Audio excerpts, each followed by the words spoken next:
खबरों में आगे बात करते हैं दिल्ली की, जहां पर यूपी में हलाल उत्पादों की भी बिक्री पर रोक का मामला। बड़ी खबर आपको बता रहे हैं, जहां पर बता दें कि यूपी में हलाल उत्पादों की बिक्री पर रोक का ये पूरा मामला है, जहां पर संस्थाओं पर एफआईआर दर्ज करने के खिलाफ दायर याचिका। इतना ही नहीं, दायर याचिका पर सुप्रीम कोर्ट ने जारी किया है नोटिस। चेन्नई के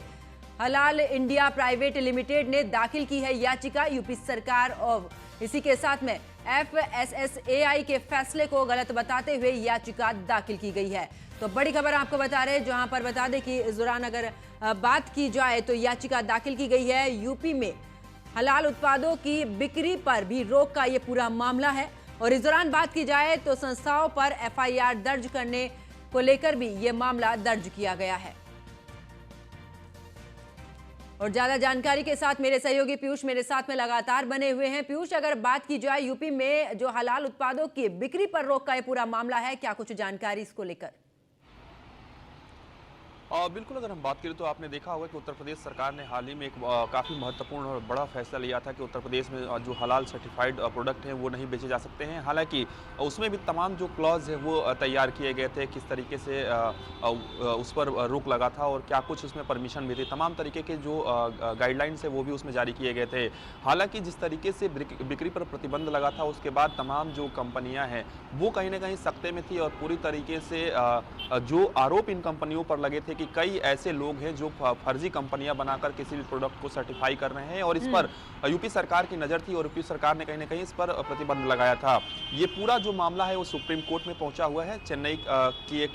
कंपनी है हलाल इंडिया प्राइवेट लिमिटेड करके, एक कंपनी है जिसने बाकायदा एक याचिका डाली थी और FSSAI की अगर हम बात करें उन पर प्रश्न चिन्ह खड़ा किया गया था और उत्तर प्रदेश सरकार पर भी प्रश्न चिन्ह खड़ा किया गया था कि आखिर क्या कारण रहा है, क्या प्रमुख वजह रही है कि जिस वजह से इस तरीके के फैसले जो है वो लिए गए हैं। ऐसे में उत्तर प्रदेश सरकार से सुप्रीम कोर्ट ने कहीं ना कहीं जवाब मांगा है और पूछा है कि क्या इसके पीछे कारण रहा है कि वो सरकार ने इस तरीके का फैसला लिया है। हालांकि अभी भी सरकार के पास पूरी तरीके से वक्त है, सरकार पूरी तरीके से तैयारी के साथ कहीं ना कहीं सुप्रीम कोर्ट में अपना जवाब दाखिल कर सकती है। हालांकि देखने वाली बात होगी कि कब ये जो तारीख है वो डेडलाइन है वो कहीं ना कहीं सुप्रीम कोर्ट की ओर से दिया जाता है, क्योंकि आज का ये फैसला है संभवतः शाम तक पूरी तरीके से ऑर्डर की जो कॉपी है जो आदेश की कॉपी है वो आ जाएगी, उसमें स्थितियां स्पष्ट हो जाएंगी। लेकिन जिस तरीके से उत्तर प्रदेश सरकार ने एक बड़ी कार्रवाई की थी और जनता के हित में इस तरीके की कार्रवाई कहीं ना कहीं सरकार की ओर से किया गया था, क्योंकि तमाम ऐसी कंपनियां थी जो किसी भी प्रोडक्ट को हलाल सर्टिफाइड करती थी और ऐसी कंपनियों पर कई बार FIR भी दर्ज हुए, कई जगहों पर शिकायतें लगातार कई जगहों से आ रही थी कि जो ये कंपनियां हैं वो बिना किसी रजिस्ट्रेशन के, बिना किसी गवर्नमेंट की ओर से अप्रूव ये कंपनियां नहीं थी और इस तरीके के